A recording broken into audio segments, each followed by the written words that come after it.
Dougie and Pete still alongside me. I want to get your thoughts on Ruben Amorim and, what the future looks like for Manchester United. Dougie, just start off by telling us why he's a manager that is so in demand, because at the beginning of the year, for a lot of fans over here, probably don't watch a lot of the Portuguese league, but would have heard the name. He was linked to the Liverpool job, West Ham job loosely as well. There were musings about him maybe taking over from Pep Guardiola at Manchester City. Why is it that he's become this manager that is so in demand? Yeah, well, he's a bit of a coaching prodigy. You know, he's got his first chance with Casapia, third-tier side in 2018. He then moved to Braga B and then got the full-time Braga job. And after just 13 games and 10 wins, Sporting CP saw enough in him and enough in his leadership and his tactics to pay a €10 million release clause, making him the third most expensive manager of all time at that moment in time. And since being at Sporting CP, he's taken them to new heights. He's re-established them at the top of the Portuguese league.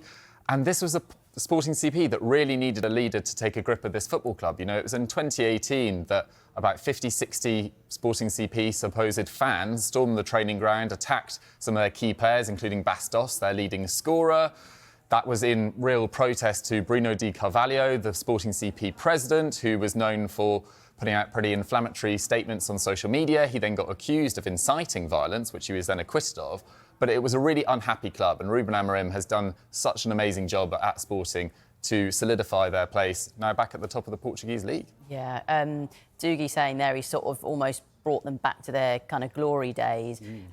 Just tell us about the job that he's done, because yes, you look at it and go a couple of league titles, but I mean they're having a brilliant start to this season as well. Well, they are, yeah, unbeaten this season, and I think that just sums up the level that he's taken them to, because they've won 2 titles under him. And the first one, you say about restoring their glory, they hadn't won a title for 19 years. Yeah. So they won it last year, and they look like they're on course to do it again. But we've got a graphic for you here, Emma, and it's like top 5 European leagues, which we usually talk about, but also the Portuguese league and the Dutch league in there. And this is last season. And this just gives us a picture of how well Sporting did, and perhaps not quite how well Man United did. But so then we've got these wheels here, and you can see where basically Sporting rank across all of these leagues. Points, for instance, second. Only Man City won more points in the league last season than Sporting. They got 90 points. Man City got 91. And then in comparison, we can obviously go to Man United and see they're ranking 48th across these leagues in Europe last season. And it also gives us a picture, really, of the fantastic attacking play that Sporting have got in their side as well, or under Ruben Amorim goals. They scored 96 goals last season, ranking second across these European leagues. Man United, just 57 goals from them, so they're 63rd in that ranking there. So it just gives us a picture here, I think, as you go around these attacking metrics, whether it's how they build up the play, the touches they have in the opposition box, they're so far ahead of Man United in these other in these statistics. And I think it's just a great picture, really, of how Ruben Amorim has taken this Sporting side into such an entertaining attacking team. Yeah, and look, there's no doubt about what he's managed to achieve at Sporting Lisbon, but Manchester United, it's a different prospect, isn't it? And a club at the moment, I mean, that job has got to be one of the most sort of high-pressure jobs in world football, coming in and taking over at Old Trafford. Yeah, absolutely. It's a completely different scale of club, you know. Benfica have won 18 more titles than Sporting CP. Porto have won 10 more. Sporting CP, in historical terms, are quite clearly the third biggest team in Portugal. Man United, probably the biggest, alongside Liverpool, at least historically. So there's a huge expectation when you take the Man United job.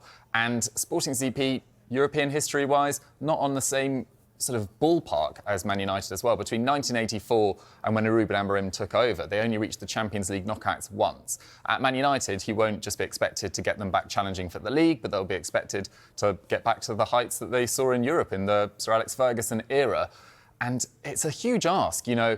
David Moyes struggled at Man United. He'd managed 500 Premier League games. Louis van Gaal struggled at Man United. He'd managed clubs like Bayern Munich and Barcelona. Jose Mourinho had won titles in 4 countries. He'd won 2 Champions Leagues, and he struggled at Man United. So whilst he does look incredibly promising, there is a certain risk to this appointment too, in that he's not really been tested outside of Portugal. Yeah, and Pete, one of the big sort of criticisms of Manchester United under Erik ten Hag was about identity and style of play, or lack of it maybe. What can we expect from Well, I think Ruben he has Amorim? definitely got a clear style. Yeah. So 3-4-3 is a formation that he most often goes to. But in terms of the actual way they play, we've seen some of their attacking metrics there. This is a fairly direct. So they like to have a lot of the ball, but they are direct with it as well, attacking, entertaining. But actually, without the ball, I think that's where we really see a clear plan, and they're intense with the way they try and win the ball back. And we can see here about the highest defensive lines across these major European leagues since the start of last season. And Sporting rank 4th here for the start distance. So this is where you win the ball back, how close to the opposition goal. And you can see Man City at the top there, a team we know under Pep Guardiola like to get it up, get the ball back high up the pitch. In contrast, Manchester United under Erik ten Hag way down in 54th. So opposition teams coming on to Man United a lot more than they do Sporting before Man United get the ball back. And another graphic we've got here, passes before making a defensive action. So effectively, how much a team can knock it around before you either intercept it, make a tackle, make a foul, basically break up the play. Tottenham, interestingly, are leading the way here in this PPDA metric, as it's called, 8.6 passes from the opposition before they win it back. Sporting, just outside the top 10, ranking 11th there. So opposition sides passing the ball around about 10 times before they get it back. Man United, again, way down the standings, 54th for them. Opposition teams having it for 12 passes or so before they get it back under Erik ten Hag. I think the caveat I'd put to all of this, though, is that when Erik ten Hag arrived from Ajax, he said in his first press conference, he was asked, how are you going to play? And he said, well, it depends on the players. And I think maybe we could say with Man United, they didn't play this high, intense pressing football that perhaps Erik ten Hag would have liked to, that he played at Ajax because of the type of players. So can Ruben Amorim come in and get those sort of results and performances out of these Man United players? I think that's probably the argument, isn't it? Because then by the end, Erik ten Hag had actually brought a lot of the players in that he wanted to bring in.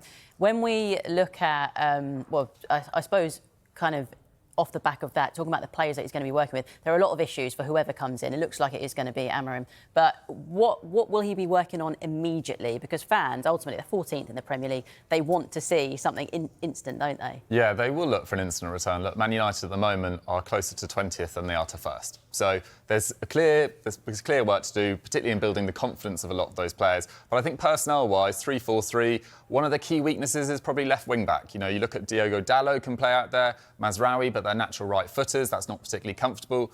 Luke Shaw's turning 30 next year. He's had consistent injury problems. He's missed at least 15 games in 5 of the last 6 seasons. Tyrell Malacia, an Erik ten Hag signing. He's only ever started 14 league games for Man United. He's been perennially injured over the last 12 months as well. So I think left wing-back will be an area that he looks at. Does he see Manuel Ugarte, who shone under him at Sporting CP, alongside Kobbie Mainoo as his ideal double pivot, potentially? But where does that leave Bruno Fernandes as well? Can Alejandro Garnacho or Marcus Rashford play a more inverted left-wing role that we've seen Pedro Gonçalves do so effectively for Sporting CP under Ruben Amorim? So there's personnel questions for sure, but I think for now, having spent so much money, you know, Erik ten Hag spent over £600 million. I think only Chelsea spent more during his time in charge. I think a lot of Man United fans will be like, you've got a decent squad here, or they should be performing better than they are at least. So you've got to improve these players right here, right now.